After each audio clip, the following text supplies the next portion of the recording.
तो संजय राउत ने बिल्कुल ठीक निशाना साधा है कि कोई जो अगर आतंकवादी नहीं मिल पा रहे हैं तो एक बार भारतीय जनता पार्टी के कार्यालयों को और चेक कर लीजिए, कहीं ऐसा ना हो आतंकवादियों ने भाजपा की सदस्यता ग्रहण कर ली हो, इसलिए पूरा देश उनको ढूंढता रह जाएगा और वो कहीं मंत्री ना बन जाए। सही सवाल उठाया है। सवाल बिल्कुल जायज है कि आखिर वो 6 आतंकवादी कहाँ हैं। नमस्कार, स्वागत है आपका। मेरा नाम है विपिन बेबाक, मेरे साथ मेरे सहयोगी शादाब रिजवी। धन्यवाद साहब। पहलगांव हमले के आतंकियों को लेकर उद्धव ठाकरे गुट के राज्यसभा सांसद संजय राउत ने कहा है कि आतंकवादियों ने शायद बीजेपी में प्रवेश किया होगा, इसीलिए पकड़े नहीं जा रहे हैं। बिल्कुल। शुक्रवार को मीडिया से बातचीत में उन्होंने कहा है कि पहलगांव वाले जो 6 आतंकवादी हैं वो इसलिए नहीं पकड़े जाते कि शायद एक दिन आपको बीजेपी कार्यालय से प्रेस नोट आ जाएगी कि उन 6 ने बीजेपी में प्रवेश कर लिया है।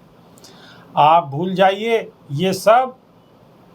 इसके साथ ही संजय राउत ने आगे कहा है कि ऑपरेशन सिंदूर पर देश के प्रधानमंत्री हर राज्य में जाकर राजनीति कर रहे हैं। ये ऑपरेशन हमारे जवानों ने किया, लेकिन इसका श्रेय लेने के लिए कंपटीशन में सबसे आगे हमारे प्रधानमंत्री हैं। पटना जाएंगे, मुंबई में जाएंगे, सिंदूर यात्रा निकालेंगे और बंगाल में जाएंगे। आप जाइए, लेकिन ऑपरेशन सिंदूर का आप श्रेय कैसे ले सकते हो? बीजेपी की तरफ से ऑपरेशन बंगाल वाली टिप्पणी पर उन्होंने कहा है कि उसका जवाब ममता दीदी ने दिया है। ममता दीदी ने चैलेंज किया है कि अभी चुनाव करवा लो, भाग जाएंगे आप, और भाग भी गए। दीदी ने ये भी कहा कि आप पहले अपने घर में सिंदूर दीजिए, बाद में दूसरों के घरों में जाइए। इसके आगे उन्होंने कहा कि सिंदूर एक पवित्र व्यवस्था है, कोई किसी को भी जाकर ये नहीं दे सकता। जिसकी मांग में सिंदूर भरा जाता है उसका पति ही ऐसा कर सकता है। अब बीजेपी के कार्यकर्ताओं को सिंदूर लेकर महिलाओं के पास भेजोगे तो आप सिंदूर का अपमान कर रहे हो।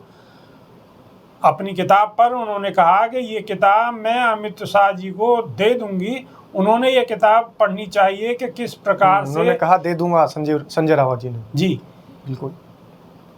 तो शादाब रिजवी कहीं ना कहीं जो प्रधानमंत्री का जो उन्होंने जो शिगुफा ही कहेंगे बिल्कुल कि मेरे शरीर में खून नहीं गर्म सिंदूर बह रहा है, और पार्टी अब आगे की योजना बना रही है कि घर घर सिंदूर की डब्बी पहुंचाने के लिए कोशिश कर रही है। और मैं तो ये कहता हूं कि जिस तरीके से भारतीय जनता पार्टी के लोग सिंदूर लेकर जा रहे हैं, तो सबसे ज़्यादा इस देश को अगर कहीं किसी से बचने की ज़रूरत है, अगर इस देश के अंदर सबसे ज़्यादा बलात्कार कोई इस टाइम कर रहे हैं, जिनकी वीडियो सबसे ज़्यादा वायरल हो रही है, और हाईवे पर, एक्सप्रेस हाईवे पर अगर कुकृत्य करते कुछ लोग नज़र आ रहे हैं, तो वो सब भारतीय जनता पार्टी के नेता ही हैं।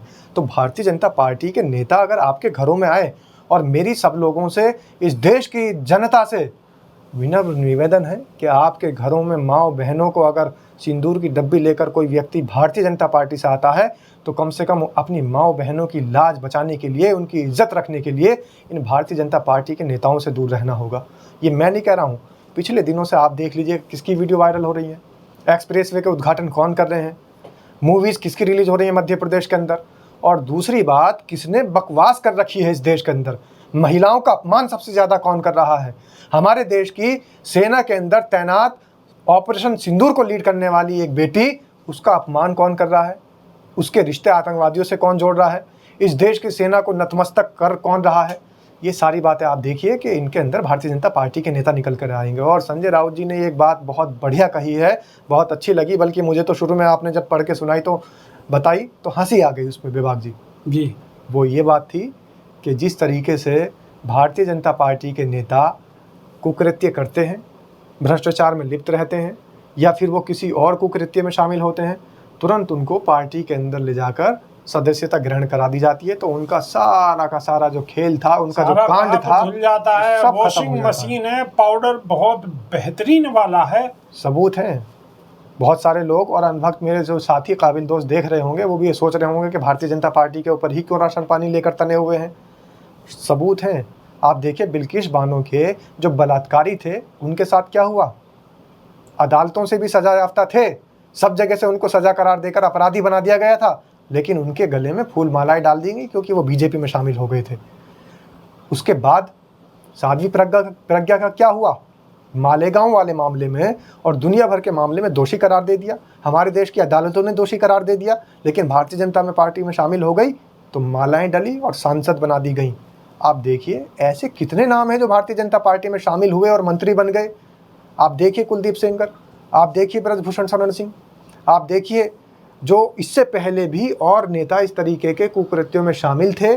जैसे आपके यहाँ पर विधुड़ी जी थे, उन्होंने लोकसभा के अंदर ही पता नहीं क्या खाकर वो भाषण देते हैं, किस तरीके की बातें करते हैं कि हमेशा उनको महिलाएं नजर आती हैं। विपक्ष की एक महिला नेत्री के ऊपर कितना बुरा उन्होंने कटाक्ष किया, कितने अनर्गल बयानबाजी की। को छोड़ भी दें, पीछे के बयानों को छोड़ भी दें, तो ताजा बयान ले लीजिए आप। विजय शाह का देख लीजिए, जगदीश देवड़ा का देख लीजिएगा और ये पठानिया जी का देख लीजिएगा, ये क्या बयान दे रहे हैं, इनकी बातें कैसी हैं। तो संजय राउत ने बिल्कुल ठीक निशाना साधा है कि कोई जो अगर आतंकवादी नहीं मिल पा रहे हैं तो एक बार भारतीय जनता पार्टी के कार्यालयों को और चेक कर लीजिए, कहीं ऐसा ना हो आतंकवादियों ने भाजपा की सदस्यता ग्रहण कर ली हो, इसलिए पूरा देश उनको ढूंढता रह जाएगा और वो कहीं मंत्री ना बन जाए।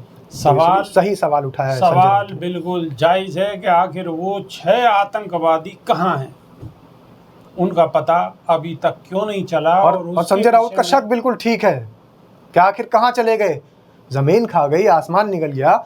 और अगर हमारे देश की इंटेलिजेंस, हमारे देश की सुरक्षा एजेंसियां, हमारे देश की जांच एजेंसियां उन्हें ढूंढ नहीं पा रही हैं, तो फिर तो संभव हो सकता है कि भारतीय जनता पार्टी ने सदस्यता ग्रहण करा दी हो और हो सकता है कि अब वो बड़े नेता बन जाएं, पार्लियामेंट तक पहुंच जाएं या मंत्री बन जाएं। इसमें कोई शक नहीं है, क्योंकि पहले भी ऐसे कई मामले हमारे देश के सामने हैं। जो अपराधी थे वो आज मंत्री बने बैठे हैं। जो अपराधी थे वो आज मंत्री बने बैठे हैं।